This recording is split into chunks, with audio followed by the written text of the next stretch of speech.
मैं हूं आपकी दोस्त वर्षा। आशा करती हूं आप सभी बहुत अच्छे से होंगे। एक बार आपका फिर से स्वागत करती हूं प्रेमचंद सेगमेंट में एक नई कहानी के साथ। आज हम जिस कहानी का पाठ करेंगे उसका नाम है नैराश्य की लीला। अगर आप हमारे चैनल पर नए हैं तो हमारे चैनल को सब्सक्राइब करना, हमारी वीडियोस को लाइक करना और शेयर करना बिल्कुल ना भूलें। तो चलिए चलते हैं बिना किसी देरी के अपनी अगली कहानी की ओर। पंडित हृदयनाथ अयोध्या के एक सम्मानित पुरुष थे। धनवान तो नहीं, लेकिन खाने पीने से खुश थे। कई मकान थे, उन्हीं के किराए पर गुजर होता था। इधर किराए बढ़ गए थे और उन्होंने अपनी सवारी भी रख ली थी। बहुत विचारशील आदमी थे, अच्छी शिक्षा पाई थी, संसार का काफी तजुर्बा था, पर क्रियात्मक शक्ति से वंचित थे। सब कुछ न जानते थे। समाज उनकी आंखों में एक भयंकर भूत था जिससे सदैव डरते रहना चाहिए। उसे जरा भी रुष्ट किया तो फिर जान की खैर नहीं। उनकी स्त्री जागेश्वरी उनका प्रतिबिंब थी। पति के विचार उसके विचार और पति की इच्छा उसकी इच्छा थी। दोनों प्राणियों में कभी मतभेद नहीं होता था। जागेश्वरी शिव की उपासक थी, हृदयनाथ वैष्णव थे, पर दान और व्रत में दोनों को समान श्रद्धा थी। दोनों धर्मनिष्ठ थे, उससे कहीं अधिक, जितना सामान्यतः शिक्षित लोग हुआ करते हैं। इसका कदाचित यह कारण था कि एक कन्या के सिवा उनके और कोई संतान न थी। उसका विवाह 13वें वर्ष में हो गया था और माता पिता की अब यही लालसा थी कि भगवान इसे पुत्रवती करें तो हम लोग नवासे के नाम अपना सब कुछ लिख लिखाकर निश्चिंत हो जाएं। किंतु विधाता को कुछ और ही मंजूर था। कैलाशी कुमारी का अभी गौना भी न हुआ था। वह अभी तक यह भी न जानने पाई थी कि विवाह का आशय क्या है कि उसका सुहाग उठ गया। वैधव्य ने उसके जीवन की अभिलाषाओं का दीपक बुझा दिया। माता और पिता विलाप कर रहे थे। घर में कोहराम मचा हुआ था, पर कैलाशी कुमारी भौचक्की हो होकर सबके मुंह की ओर ताकती थी। उसकी समझ में ही ना आता था कि ये लोग रोते क्यों हैं। माँ बाप की इकलौती बेटी थी। माँ बाप के अतिरिक्त वह किसी तीसरे व्यक्ति को अपने लिए आवश्यक ना समझती थी। उसकी सुख कल्पनाओं में अभी तक पति का प्रवेश भी नहीं हुआ था। वह समझती थी स्त्रियां पति के मरने पर इसलिए रोती हैं कि वह उनका और उनके बच्चों का पालन करता है। मेरे घर में किस बात की कमी है? मुझे इसकी क्या चिंता है कि क्या खाएंगे क्या पहनेंगे। मुझे जिस चीज की जरूरत होगी तो बाबूजी तुरंत ला देंगे। माता से जो चीज मांगूंगी वे दे देंगी। फिर रोऊं क्यों? वह अपनी माता को रोते देखती तो रोती, पति के शोक से नहीं, माँ के प्रेम से। कभी सोचती शायद ये लोग इसलिए रोते हैं कि कहीं मैं कोई ऐसी चीज ना मांग बैठूं जिसे वे ना दे सकें। तो मैं ऐसी चीज मांगूंगी ही क्यों? मैं अब भी तो उनसे कुछ नहीं मांगती। वे आप ही मेरे लिए कोई ना कोई चीज नित्य लाते रहते हैं। क्या मैं अब कुछ और हो जाऊंगी? इधर माता का यह हाल था कि बेटी की सूरत देखते ही आंखों से आंसुओं की झड़ी लग जाती। बाप की दशा और भी करुणाजनक थी। घर में आना जाना छोड़ दिया। सिर पर हाथ धरे कमरे में अकेले बैठे उदास रहते। उसे विशेष दुख इस बात का था कि सहेलियां भी उसके साथ खेलने ना आती थीं। उसने उनके घर जाने की माता से आज्ञा मांगी तो वह फूट फूट कर रोने लगी। माता पिता की यह दशा देखी तो उसने उनके सामने जाना छोड़ दिया। बैठी किस्से कहानियां पढ़ा करती। उसकी एकांत प्रियता का माँ बाप ने कुछ और ही अर्थ समझा। लड़की शोक के मारे घुली जाती है। इस वज्रपात ने उसके हृदय को टुकड़े टुकड़े कर डाला है। एक दिन हृदयनाथ ने जागेश्वरी से कहा, जी चाहता है घर छोड़कर कहीं भाग जाऊं। इसका कष्ट अब देखा नहीं जाता। जागेश्वरी, मेरी तो भगवान से यही प्रार्थना है कि मुझे संसार से उठा ले। कहाँ तक छाती पर पत्थर की सिल रखूं? हृदयनाथ, किसी भांति इसका मन बहलाना चाहिए जिससे शोक में विचार आने ही ना पाए। हम लोगों को दुखी और रोते देखकर उसका दुख और भी दारुण हो जाता है। जागेश्वरी, मेरी तो बुद्धि कुछ काम ही नहीं करती। हृदयनाथ, हम लोग यूं ही मातम करते रहे तो लड़की की जान पर बनाएगी। अब कभी कभी उसे लेकर सैर करने चली जाया करो, कभी कभी थिएटर दिखा दिया करो, कभी घर में गाना बजाना करा दिया। इन बातों से उसका दिल बहलता रहेगा। जागेश्वरी, मैं तो उसे देखते ही रो पड़ती हूँ, लेकिन अब जब्त करूंगी। तुम्हारा विचार बहुत अच्छा है। बिना दिल बहलाव के उसका शोक दूर न होगा। हृदयनाथ, मैं भी अब उससे अच्छे दिल बहलाने वाली बातें किया करूंगा।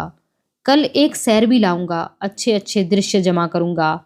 ग्रामोफोन तो आज ही मंगवा देता हूँ। बस उसे हर वक्त किसी ना किसी काम में लगाए रहना चाहिए।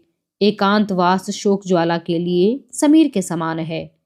उस दिन से जागेश्वरी ने कैलाशी कुमारी के लिए विनोद प्रमोद के सामान जमा करने शुरू किए। कैलाशी माँ के पास आती तो उसकी आंखों में आंसू की बूंदें न देखती, होठों पर हंसी की आभा दिखाई देती। वह मुस्कुराकर कहती, बेटी आज थिएटर में बहुत अच्छा तमाशा होने वाला है, चलो देख आएं। कभी गंगा स्नान की ठहरती, वहां माँ बेटी कश्ती पर बैठकर नदी में जल विहार करती। कभी दोनों संध्या समय पार्क की ओर चली जाती। धीरे धीरे सहेलियां भी आने लगी। कभी सबकी सभी बैठकर ताश खेलती, कभी गाती बजाती।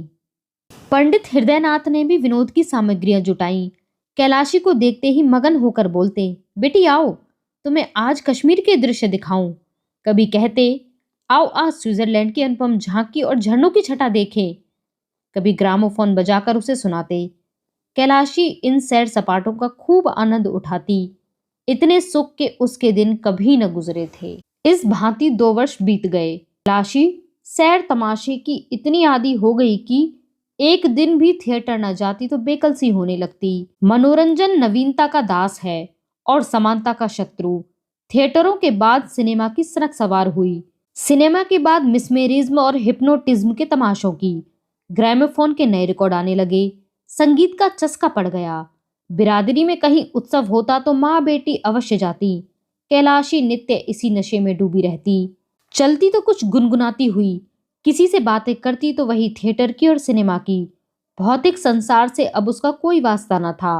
अब उसका निवास कल्पना संसार में था। दूसरे लोग की निवासिनी होकर उसे प्राणियों से कोई सहानुभूति न रही। किसी के दुख पर जरा दया न आती। स्वभाव में उच्च श्रृंखलता का विकास हुआ तो वह अपनी सुरुचि पर गर्व करने लगी। सहेलियों से डींगे मारती, यहाँ के लोग तो मूर्ख हैं, यह सिनेमा की कद्र क्या करेंगे। इसकी कद्र तो पश्चिम के लोग करते हैं। वहां मनोरंजन की सामग्रियां उतनी ही आवश्यक हैं जितनी हवा, तभी तो वे उतने प्रसन्नचित्त रहते हैं, मानो किसी बात की चिंता ही नहीं। यहाँ किसी को इसका रस ही नहीं है। जिन्हें भगवान ने सामर्थ्य दिया भी है वे भी सरेशा मुंह ढांपकर पड़ जाते हैं। सहेलियां कैलाशी की ये गर्वपूर्ण बातें सुनती और उसकी और भी प्रशंसा करती। वह उनका अपमान करने के आवेग में आप ही हास्यास्पद बन जाती थी। पड़ोसियों में इन सैर सपाटों की चर्चा होने लगी। लोक सम्मति किसी की रियायत नहीं करती। किसी ने सिर पर टोपी टेढ़ी रखी और पड़ोसियों की आंखों में खूबा। कोई जरा अकड़ कर चला और पड़ोसियों ने आवाजें कसी। विधवा के लिए पूजा पाठ है, तीर्थ व्रत है, मोटा खाना है, मोटा पहनना है। उसे विनोद और विलास, राग और रंग की क्या जरूरत है। विधाता ने उसके सुख के द्वार बंद कर दिए हैं। लड़की प्यारी सही, लेकिन शर्म और हया भी तो कोई चीज है। जब माँ बाप ही उसे सिर चढ़ाए हुए हैं तो उसका क्या दोष है। मगर एक दिन आंखें खुलेंगी अवश्य। महिलाएं कहती, बाप तो मर्द है, लेकिन माँ कैसी है। उसको जरा भी विचार नहीं है कि दुनिया क्या कहेगी। कुछ उन्हीं की एक दुलारी बेटी थोड़ी ही है। इस भांति मन बढ़ाना अच्छा नहीं है। कुछ दिनों तक तो यह खिचड़ी आपस में पकती रही। अंत में एक दिन कई महिलाओं ने जागेश्वरी के घर पदार्पण किया। जागेश्वरी ने उनका बड़ा आदर सत्कार किया। कुछ देर तक इधर उधर की बातें करने के बाद एक महिला बोली, महिलाएं रहस्य की बातें करने में अभ्यस्त होती हैं बहन। तुम ही मजे में हो कि हंसी खुशी में दिन काट देती हो। हमें तो दिन पहाड़ हो जाता है। न कोई काम न धंधा, कोई कहाँ तक बातें करे। दूसरी देवी ने आंखें मटकाते हुए कहा, अरे तो यह तो बदे की बात है। सभी के दिन हंसी खुशी से कटे तो रोए कौन। यहाँ तो सुबह से शाम तक चक्की चूल्हे से छुट्टी नहीं मिलती। किसी बच्चे को दस्त आ रहे हैं तो किसी को ज्वर चढ़ा हुआ है। कोई मिठाइयों की रट लगा रहा है तो कोई पैसों के लिए शोर मचाए हुए है। दिन भर हाय हाय करते बीत जाता है। पूरा दिन कठपुतलियों की भांति नाचती रहती हूँ। तीसरी रमणी ने इस कथन का रहस्यमय भाव से विरोध किया। बदे की बात नहीं, वैसे दिल चाहिए। तुम्हें तो कोई राज सिंहासन पर भी बैठा दे तब भी तस्कीन न होगी, तब और भी हाय हाय करोगी। इस पर एक वृद्धा ने कहा, नोज ऐसा दिल, यह भी कोई दिल है कि घर में चाहे आग लग जाए दुनिया में कितना ही उपहास हो रहा हो, लेकिन आदमी अपने राग रंग में व्यस्त रहे। वह दिल है कि पत्थर? हम गृहिणी कहलाती हैं। हमारा काम है अपनी गृहस्थी में रत रहना। आमोद प्रमोद में दिन काटना हमारा काम नहीं है। महिलाओं के इस निर्दय व्यंग्य पर लज्जित होकर सिर झुका लिया। वे जागेश्वरी की चुटकियां लेना चाहती थी, उसके साथ बिल्ली और चूहे की निर्दयी क्रीड़ा करना चाहती थी। आहत को तड़पाना उनका उद्देश्य था। इस खुली हुई चोट ने उनके परपीड़न प्रेम के लिए कोई गुंजाइश न छोड़ी, किंतु जागेश्वरी को ताड़ना मिल गई। स्त्रियों के विदा होने के बाद उसने जाकर पति से यह सारी कथा सुनाई। हृदयनाथ उन पुरुषों में से ना थे जो प्रत्येक अवसर पर अपनी आत्मिक स्वाधीनता का स्वांग भरते हैं, हठ धर्मी को आत्म स्वातंत्र्य के नाम से छिपाते हैं। वह संचित भाव से बोले, तो अब क्या होगा? जागेश्वरी, तुम ही कोई उपाय सोचो। हृदयनाथ, पड़ोसियों ने जो अपेक्षा किया है वह सर्वथा उचित है। कैलाशी कुमारी के स्वभाव में मुझे एक विचित्र अंतर दिखाई दे रहा है। मुझे स्वयं ज्ञात हो रहा है कि उसके मन बहलाव के लिए हम लोगों ने जो भी उपाय निकाला है वह मुनासिब नहीं है। उनका यह कथन सत्य है कि विधवाओं के लिए यह आमोद प्रमोद वर्जित है। अब हमें यह परिपाटी छोड़नी पड़ेगी। जागेश्वरी, लेकिन कैलाशी तो इन खेल तमाशों के बिना एक दिन भी नहीं रह सकती। हृदयनाथ, उसकी मनोवृत्तियों को बदलना पड़ेगा। धीरे धीरे यह विलासोन्माद शांत होने लगा। वासना का तिरस्कार किया जाने लगा। पंडित जी संध्या समय ग्रामोफोन न बजाकर कोई धर्म ग्रंथ पढ़कर सुनाते। स्वाध्याय, संयम, उपासना में माँ बेटी रत रहने लगी। कैलाशी को गुरुजी ने दीक्षा दी। मोहल्ले और बिरादरी की स्त्रियां आईं। उत्सव मनाया गया। माँ बेटी अब किश्ती पर सैर करने के लिए गंगा न जाती, बल्कि स्नान करने के लिए जाती। मंदिरों में नित्य जाती। दोनों एकादशी का निर्जल व्रत रखने लगी। कैलाशी को गुरुजी नित्य संध्या समय धर्मोपदेश दिया करते। कुछ दिनों तक तो कैलाशी को वह विचार परिवर्तन बहुत कष्टजनक मालूम हुआ, पर धर्मनिष्ठा नारियों का स्वाभाविक गुण है। थोड़े ही दिनों में उसे धर्म से रुचि हो गई। अब उसे अपनी अवस्था का ज्ञान होने लगा। विषय वासना से चित्त आप ही आप खिंचने लगा। उसे पति का यथार्थ आशय समझ में आने लगा था। पति ही स्त्री का सच्चा मित्र, सच्चा पथ प्रदर्शक और सच्चा सहायक होता है। पति विहीन होना किसी घोर पाप का प्रायश्चित है। मैंने पूर्व जन्म में कोई अकर्म किया होगा। पतिदेव जीवित होते तो मैं फिर से माया में फंस जाती। प्रायश्चित का अवसर कहाँ मिलता। गुरुजी का वचन सत्य है कि परमात्मा ने तुम्हें पूर्व कर्मों के प्रायश्चित का यह अवसर दिया है। वैधव्य यातना नहीं है, जीवोद्धार का साधन है। मेरा उद्धार त्याग, विराग, भक्ति और उपासना से होगा। कुछ दिनों के बाद उसकी धार्मिक वृत्ति इतनी प्रबल हो गई कि अन्य प्राणियों से वह पृथक रहने लगी। किसी को न छूती, महरियों से दूर रहती, सहेलियों से गले तक न मिलती। दिन में 2-2, 3-3 बार स्नान करती। हमेशा कोई न कोई धर्म ग्रंथ पढ़ा करती।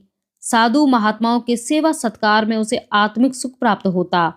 जहां किसी महात्मा के आने की खबर पाती, उसके दर्शनों के लिए विकल हो जाती। उनकी अमृतवाणी सुनने से जी न भरता। मन संसार से विरक्त होने लगा। तल्लीनता की अवस्था प्राप्त हो गई। घंटों ध्यान और चिंतन में मग्न रहती। उसे सामाजिक बंधनों से घृणा हो गई। हृदय स्वाधीनता के लिए लालायित हो गया। यहाँ तक कि 3 ही वर्षों में उसने संन्यास ग्रहण करने का निश्चय कर लिया। माँ बाप को जब यह समाचार प्राप्त हुआ तो उनके होश उड़ गए। माँ बोली, बेटी, अभी तुम्हारी उम्र ही क्या है कि तुम ऐसी बातें सोचती हो? कैलाशी कुमारी, मोह माया से जितनी जल्दी निवृत्त हो जाए उतना ही अच्छा। हृदयनाथ, क्या अपने घर में रहकर मोह माया से मुक्त नहीं हो सकती? मोह माया का स्थान मन है, घर नहीं। जागेश्वरी, कितनी बदनामी होगी। कैलाशी कुमारी, अपने को भगवान के चरणों पर अर्पण कर चुकी तो बदनामी की क्या चिंता। जागेश्वरी, बेटी, तुम्हें ना हो, हमको तो है। हमें तो तुम्हारा ही सहारा है। अगर तुमने संन्यास ले लिया तो हम किसके आधार पर जिएंगे। कैलाशी कुमारी, परमात्मा ही सबका आधार है। किसी दूसरे प्राणी का आश्रय लेना भूल है। दूसरे दिन यह बात मोहल्ले वालों के कानों में पहुंच गई। जब कोई अवस्था असाध्य हो जाती है तो हम उस पर व्यंग्य करने लगते हैं। यह तो होना ही था। नई बात क्या हुई? लड़कियों को इस तरह स्वच्छंद नहीं कर दिया जाता। फूले न समाते थे कि लड़की ने कुल का नाम उज्जवल कर दिया। पुराण पढ़ती है, उपनिषद और वेदांत का पाठ करती है, धार्मिक समस्याओं पर ऐसी ऐसी दलीलें करती है कि बड़े बड़े विद्वानों की जबान बंद हो जाती है। तो अब क्यों पछताते हैं? भद्र पुरुषों में कई दिनों तक यही आलोचना होती रही, लेकिन जैसे अपने बच्चों के दौड़ते दौड़ते धम से गिर पड़ने पर हम पहले क्रोध के आवेश में उसे झिड़कियां सुनाते हैं, इसके बाद गोद में बिठाकर आंसू पोंछने और फुसलाने लगते हैं, उसी तरह इन भद्र पुरुषों ने व्यंग्य के बाद इस गुत्थी को सुलझाने का उपाय सोचना शुरू किया। कई सज्जन हृदयनाथ के पास आए और सिर झुकाकर बैठ गए कि विषय का आरंभ कैसे हो। कई मिनट के बाद एक सज्जन ने कहा, सुना है डॉक्टर गौड़ का प्रस्ताव आज बहुमत से स्वीकृत हो गया। दूसरे महाशय बोले, यह लोग हिंदू धर्म का सर्वनाश करके छोड़ेंगे। तीसरे महाअनुभव ने फरमाया, सर्वनाश तो हो ही रहा है, अब और कोई क्या करेगा? जब हमारे साधु महात्मा जो हिंदू जाति के स्तंभ हैं इतने पतित हो गए हैं कि भोली भाली युवतियों को बहकाने में संकोच नहीं करते, तो सर्वनाश होने में रह ही क्या गया है? हृदयनाथ, यह विपत्ति तो मेरे सिर ही पड़ी हुई है, आप लोगों को तो मालूम होगा। पहले महाशय, आप ही के सिर क्यों, हम सभी के सिर पड़ी हुई है। दूसरे महाशय, समस्त जाति के सिर कहिए। हृदयनाथ, उद्धार का कोई उपाय सोचिए। पहले महाशय, आपने समझाया नहीं। हृदयनाथ, समझा के हार गया, कुछ सुनती ही नहीं है। तीसरे महाशय, पहले ही भूल हुई, उसे इस रास्ते पर डालना ही नहीं चाहिए था। पहले महाशय, उस पर पछताने से क्या होगा, सिर पर जो पड़ी है उसका उपाय सोचना चाहिए। आपने समाचार पत्रों में देखा होगा, कुछ लोगों की सलाह है कि विधवाओं से अध्यापकों को काम लेना चाहिए। यद्यपि मैं इसे भी बहुत अच्छा नहीं समझता, पर सन्यासिनी बनने से तो कहीं अच्छा है। लड़की अपनी आंखों के सामने तो रहेगी। अभिप्राय केवल यही है कि कोई ऐसा काम होना चाहिए जिसमें लड़की का मन लगे। किसी अवलंब के बिना मनुष्य के भटक जाने की शंका सदैव बनी रहती है। जिस घर में कोई नहीं रहता उसमें चमगादड़ बसेरा कर लेते हैं। दूसरे महाशय, सलाह तो अच्छी है, मोहल्ले की 10-5 कन्याएं पढ़ने के लिए बुला ली जाएं। उन्हें किताबें, गुड़िया आदि इनाम मिलता रहे तो बड़े शौक से आएंगी, लड़की का मन तो लग ही जाएगा। हृदयनाथ, देखना चाहिए, भरसक समझाऊंगा। जो ही यह लोग विदा हुए, हृदयनाथ ने कैलाशी कुमारी के सामने यह तजवीज पेश की। कैलाशी को संन्यस्त के उच्च पद के सामने अध्यापिका बनना अपमानजनक जान पड़ता था।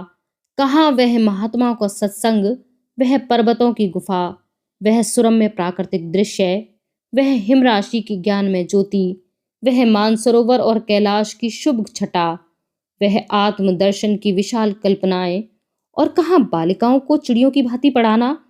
लेकिन हृदयनाथ कई दिनों तक लगातार सेवा धर्म का महात्म्य उसके हृदय पर अंकित करते रहे। सेवा ही वास्तविक सन्यास है। सन्यासी केवल अपनी मुक्ति का इच्छुक होता है, किंतु सेवा व्रतधारी स्वयं की परमार्थ की वेदी पर बलि दे देता है। इसका गौरव कहीं अधिक है। देखो, ऋषियों में दधीची का जो यश है, हरिश्चंद्र की जो कीर्ति है, उसकी तुलना और कहाँ की जा सकती है। सन्यास स्वार्थ और सेवा त्याग है आदि उन्होंने इस कथन की उपनिषदों और वेद मंत्रों से पुष्टि की। यहाँ तक कि धीरे धीरे कैलाशी के विचारों में परिवर्तन होने लगा। पंडित जी ने मोहल्ले वालों की लड़कियों को एकत्र किया। पाठशाला का जन्म हो गया। नाना प्रकार के चित्र और खिलौने मंगाए गए।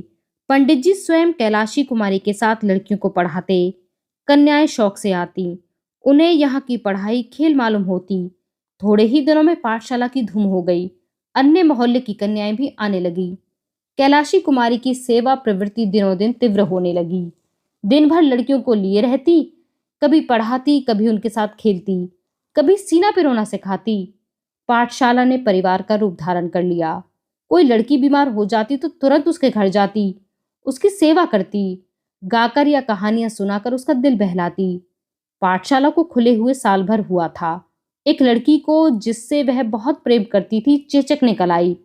कैलाशी उसे देखने गई। माँ बाप ने बहुत मना किया, पर उसने कहा तुरंत लौट आऊंगी। लड़की की हालत खराब थी। कहाँ तो रोते रोते तालू सूखता था, कहाँ कैलाशी को देखते ही मानो सारे कष्ट भाग गए। कैलाशी 1 घंटे तक वहां रही, लड़की बराबर उससे बातें करती रही, लेकिन जब वह चलने को उठी तो लड़की ने रोना शुरू किया। कैलाशी मजबूर होकर बैठ गई। थोड़ी देर के बाद जब वह फिर उठी तो फिर लड़की की यही दशा हो गई। लड़की उसे किसी तरह छोड़ती ही न थी। सारा दिन गुजर गया। रात को भी लड़की ने जाने न दिया।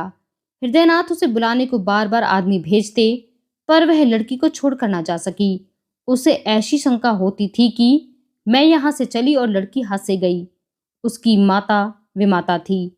इससे कैलाशी को उसके ममत्व पर विश्वास न होता था। इस प्रकार वह 3 दिनों तक वहां रही। आठों पहर बालिका के सिराने बैठकर पंखा झलती रही। बहुत थक जाती तो दीवार से टेक लगा लेती। चौथे दिन लड़की की हालत को संभलती हुई मालूम हुई तो वह अपने घर आई, मगर अभी स्नान भी न करने पाई थी कि आदमी पहुंचा। जल्दी कीजिए, लड़की रो रो कर जान दे रही है। हृदयनाथ ने कहा, कह दो अस्पताल से कोई नर्स बुला ले। कैलाशी कुमारी, दादा अब व्यर्थ में ही झुंझलाते हैं। उस बेचारी की जान बच जाए तो मैं 3 दिन नहीं 3 महीने तक उसकी सेवा करने को तैयार हूं। आखिर यह देह किस दिन काम आएगी। हृदयनाथ, तो कन्याएं कैसे पढ़ेंगी। कैलाशी, 2-1 दिन में वह अच्छी हो जाएगी। दाने मुरझाने लगे हैं, तब तक आप जरा इन लड़कियों की देखभाल करते रहिएगा। हृदयनाथ, यह बीमारी छूत से फैलती है। कैलाशी हंसकर, मर जाऊंगी तो आपके सिर से एक विपत्ति टल जाएगी। यह कहकर उसने उधर की राह ली। भोजन की थाली परसी हुई रह गई। तब हृदयनाथ ने जागेश्वरी से कहा, जान पड़ता है बहुत जल्द यह पाठशाला भी बंद करनी पड़ेगी। जागेश्वरी, बिना मांझी के नाव पार लगाना बहुत कठिन है। जिधर हवा पाती है उधर ही बह जाती है। हृदयनाथ, जो रास्ता निकालता हूं वही कुछ दिनों के लिए किसी दलदल में फंसा देता है। अब फिर बदनामी के आसार होते नजर आ रहे हैं। लोग कहेंगे लड़की दूसरों के घर जाती है और कई कई दिन तक पड़ी रहती है।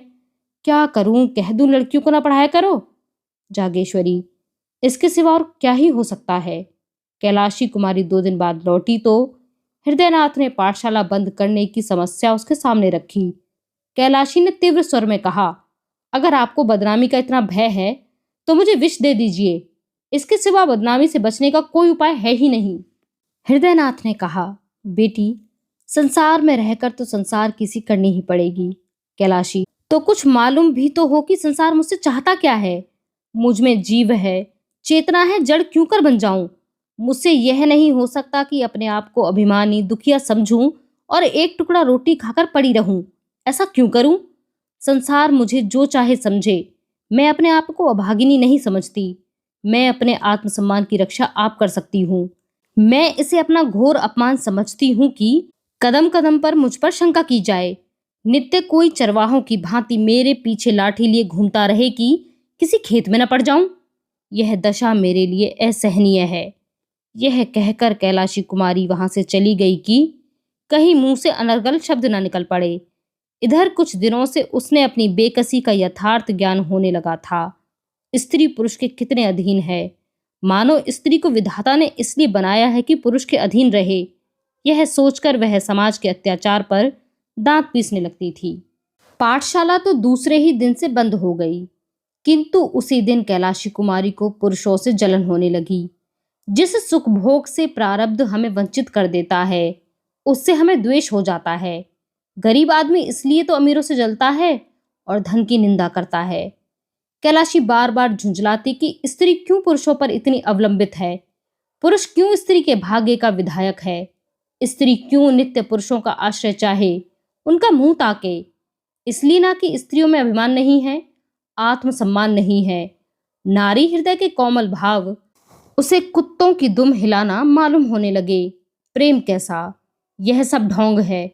स्त्री पुरुष के अधीन है, उसकी खुशामद ना करे, सेवा ना करे तो उसका निर्वाह कैसे हो। एक दिन उसने अपने बाल गूंथे और जूड़े में गुलाब का फूल लगा लिया। माँ ने देखा तो होठ से जीभ दबा ली। मेहरियों ने छाती पर हाथ रखे। इसी तरह उसने एक दिन रंगीन रेशमी साड़ी पहन ली। पड़ोसिनों में इसकी खूब आलोचनाएं हुई। उसने एकादशी का व्रत रखना छोड़ दिया, जो पिछले 8 वर्षों से रखती आई थी। कंघी और आईने को वह अब त्याज्य न समझती थी। सहालक के दिन आए, नित्य प्रति उसके द्वार पर से बारातें निकलती। मोहल्ले की स्त्रियां अपनी अटारियों पर खड़ी होकर देखती। वर के रंग रूप आकार प्रकार पर टीकाएं होती। जागेश्वरी से भी बिना एक आंख देखे न रहा जाता, लेकिन कैलाशी कुमारी कभी भूल कर भी इन जुलूसों का न देखती। कोई बारात या विवाह की बात चलाता तो वह मुंह फेर लेती। उसकी दृष्टि में वह विवाह नहीं, भोली भाली कन्याओं का शिकार था। उन बातों को वह शिकारियों के कुत्तों की तरह समझती। यह विवाह नहीं, स्त्री का बलिदान है। तीज का व्रत आया, घरों की सफाइयां होने लगी। रमणियां इस व्रत को रखने की तैयारियां करने लगी। जागेश्वरी ने भी व्रत का सामान किया, नई नई साड़ियां मंगवाईं। कैलाशी कुमारी की ससुराल से इस अवसर पर कपड़े, मिठाइयां और खिलौने आया करते थे। इस बार भी आए। यह विवाहित स्त्रियों का व्रत है। इसका फल है पति का कल्याण। विधवाएं भी इस व्रत का यथोचित रीति से पालन करती हैं। पति से उनका शारीरिक संबंध नहीं, वरन आध्यात्मिक संबंध होता है। उसका इस जीवन के साथ अंत नहीं होता, अनंत काल तक जीवित रहता है। कैलाशी कुमारी अब तक यह व्रत करती आई थी, लेकिन इस बार उसने निश्चय किया कि मैं व्रत न रखूंगी। माँ ने तो माथा ठोक लिया, बोली, बेटी, यह व्रत रखना धर्म है। कैलाशी कुमारी, पुरुष भी स्त्रियों के लिए कोई व्रत रखते हैं? जागेश्वरी, मर्दों में इसकी प्रथा नहीं है। कैलाशी कुमारी, इसलिए ना कि पुरुषों को स्त्रियों की जान उतनी प्यारी नहीं है जितनी स्त्रियों को पुरुषों की जान। जागेश्वरी, स्त्रियां पुरुषों की बराबरी कैसे कर सकती हैं? उनका तो धर्म है अपने पुरुष की सेवा करना। कैलाशी कुमारी, मैं इसे अपना धर्म नहीं समझती। मेरे लिए अपनी आत्मा की रक्षा के सिवा और कोई धर्म नहीं है। जागेश्वरी, बेटी, गजब हो जाएगा, दुनिया क्या कहेगी? कैलाशी कुमारी, फिर वही दुनिया। अपनी आत्मा के सिवा मुझे किसी का भय नहीं है। हृदयनाथ ने जागेश्वरी से ये बातें सुनी तो चिंता सागर में डूब गए। इन बातों का क्या आशय? क्या आत्मसम्मान का भाव जागृत हुआ है या नैराश्य की क्रूर क्रीड़ा है? धनहीन प्राणी को जब कष्ट निवारण का कोई उपाय नहीं रह जाता तो वह लज्जा को त्याग देता है। निस्संदेह नैराश्य ने यह भीषण रूप धारण किया है। सामान्य दशाओं में नैराश्य अपने यथार्थ रूप में आता है, पर गर्वशील प्राणियों में वह परिमार्जित रूप ग्रहण कर लेता है। यहाँ पर हृदयगत कोमल भावों का अपहरण कर लेता है, चरित्र में अस्वाभाविक विकास उत्पन्न कर देता है। मनुष्य लोक लाज और उपहास की ओर से उदासीन हो जाता है। नैतिक बंधन टूट जाते हैं। यह नैराश्य की अंतिम अवस्था है। हृदयनाथ इन्हीं विचारों में मग्न थे कि जागेश्वरी ने कहा, अब क्या करना होगा? हृदयनाथ, क्या बताऊं? जागेश्वरी, कोई उपाय है? हृदयनाथ, बस एक ही उपाय है, पर उसे जबान पर नहीं ला सकता। आज की यह कहानी यहीं पर समाप्त होती है। आप हमें कमेंट बॉक्स में लिखकर यह ज़रूर बताएं कि आपको यह कहानी कैसी लगी। हमारे साथ इस सफ़र में बने रहने के लिए आप सभी का बहुत शुक्रिया।